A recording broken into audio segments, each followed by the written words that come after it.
Office, your favorite Commanders' YouTube show. After a bit of a hiatus, I had to get married and go on a honeymoon. I have returned to the YouTube airways and just in time for the NFL draft. If this is your first time watching, subscribe to the YouTube channel. You can follow me on Twitter at the Denton Day. One other bit of housekeeping before we get into the topic of today's video, which is the Commanders' 2025 draft class and what we learned about the organization.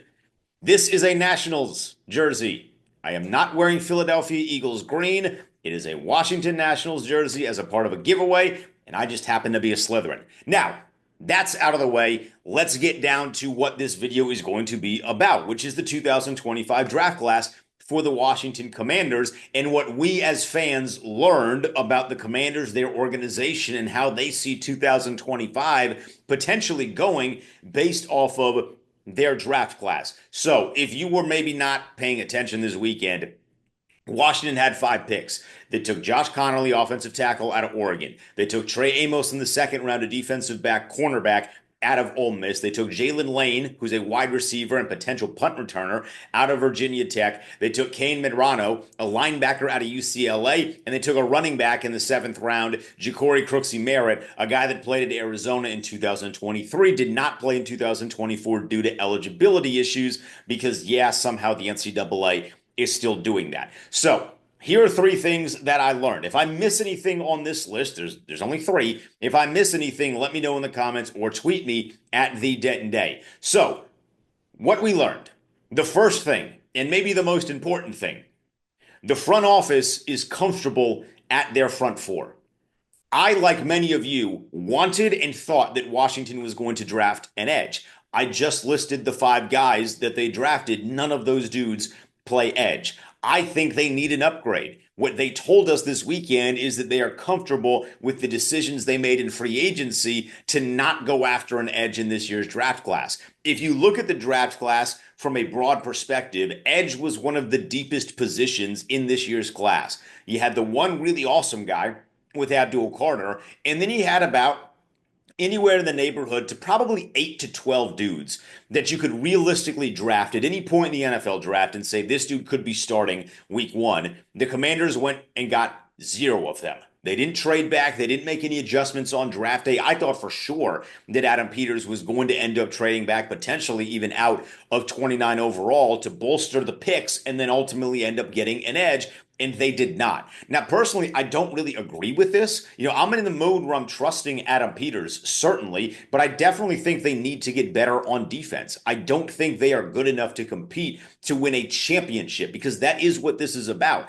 I don't think they're good enough to win a championship with the current front 4 that they have unless somebody on that unit takes a monumental step forward. That could be Dorrance Armstrong, Cleveland Farrell, Javonte Jean-Baptiste, maybe it's Javon Kinlaw. They gave him a lot of money. I don't know where he's going to play. He's traditionally an interior guy. Maybe they move him to the outside. That I don't know, but I need somebody to take a big step forward if they did not go out there in this year's NFL draft and get an edge. But I'm taking what they are telling us, which is that Adam Peters and Dan Quinn and probably Joe Witt at this point, they feel comfortable with whatever they have. So that's why they didn't go out and get an edge.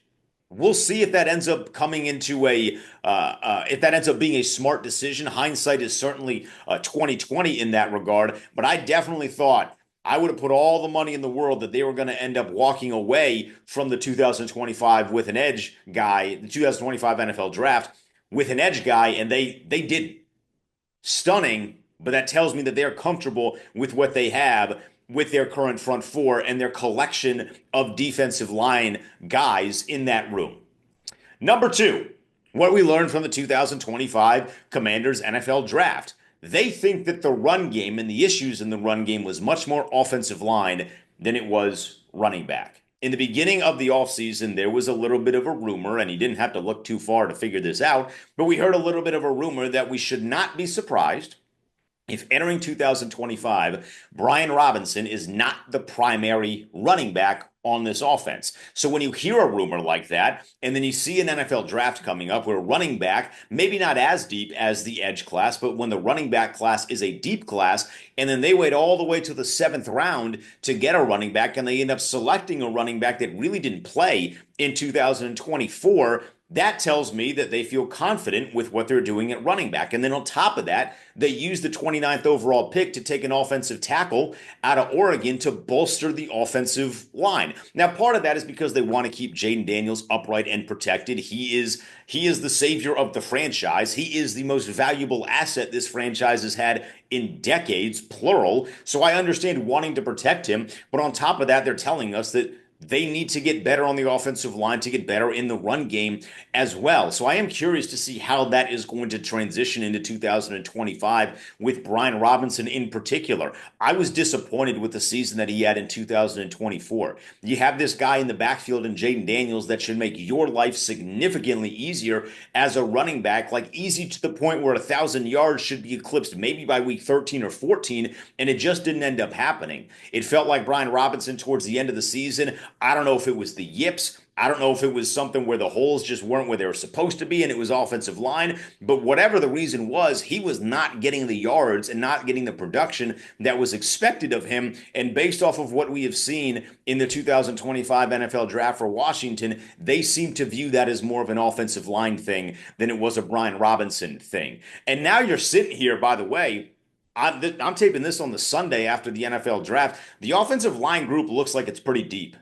Like this is the best amalgamation of talent that they've had at that particular room in a long ass time. You got like six, seven dudes that you can get in there comfortably and say, at the very least, we feel good about this because I know and you know there were some years, man, where it's a revolving door and you're just like, God almighty, like who even are these guys that are jumping into the offensive line? So I feel very confident and comfortable about that offensive line position. But this is Brian Robinson's, I don't want to say last chance, but damn it, he better be better this year. He better easily eclipse 1,000 yards. You know that Jaden is going to be spied. It should make his job a lot easier at the running back position. He got to go over 1,000 yards. If not him, Deebo Samuel is going to be starting to steal some carries towards the end of the season there, because I do think they're going to use him periodically in the backfield, maybe more than periodically in the backfield. It wouldn't surprise me at this point if Deebo Samuel gets north of 100 carries this year for the Commanders. And finally,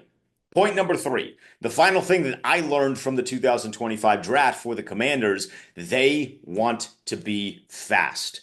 Last year, they talked all about this RAS score, right? I had never heard of the RAS score. You had never heard of the RAS score. We are in this very new stage of NFL fandom where analytics are getting pumped into the game in a way that we are not really accustomed to. So we start hearing a bunch of these things that we have never heard before. No one had told me what a RAS score was. I found out last year. So they pay attention to the RAS score. Now everybody jumps in on the RAS score. But one thing that I noticed with all of the selections that Washington made, all of them can run, like really, really run. Ja'Cory Crooksy Merritt ran a 4.45. He's the guy, the running back they selected in the seventh round out of Arizona. Jalen Lane out of Virginia Tech ran a 4.34. I mean, that's a speed demon that they're going to use on the outside. They're going to use him in special teams. He can return kicks. He can return punts. He can run out of the backfield. I mean, that dude, he is almost like, to an extent, a miniature Deebo Samuel in sort of the different ways that you can utilize him, a Swiss Army knife, if you will. We actually had his wide receiver coach on 106.7 The Fan and the Team 980 the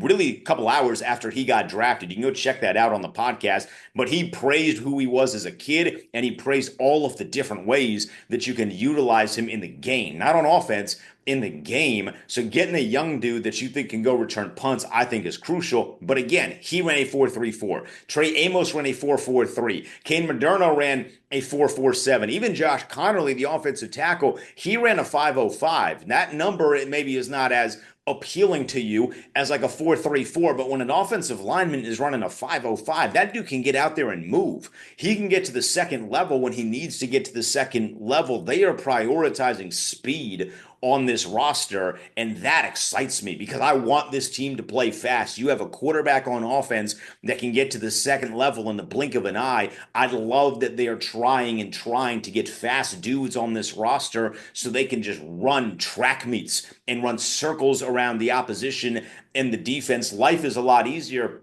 when you can get the hand or the football out of the hand of Jaden Daniels quickly And then these other guys are getting to the second level, whether that be Jalen Lane or Ja'Cory Crooksy Merritt, or even on defense, like getting a guy like Trey Amos that's going to be able to run with some of these speed demons that are in the conference and in the division in particular. Because I think that Trey Amos is going to play outside when all is said and done, and you'll have Trey Amos on one side, you'll have Mikey Sanders still in the slot, you'll have Marshawn Lattimore on the other side. I'd love that. Like that is incredibly exciting. Mikey Sanders still being in the slot, the luxury that is, because that's a dude that can play outside. And he showed us multiple times in 2024. That dude is climbing up the chimney for smoke. He ain't afraid of nobody. So when you put him to the inside, you're winning that matchup. Because how often do you see teams across the NFL try and prioritize getting a good matchup in the slot because they feel like their best receiver is better than whoever's going to line up in front of them?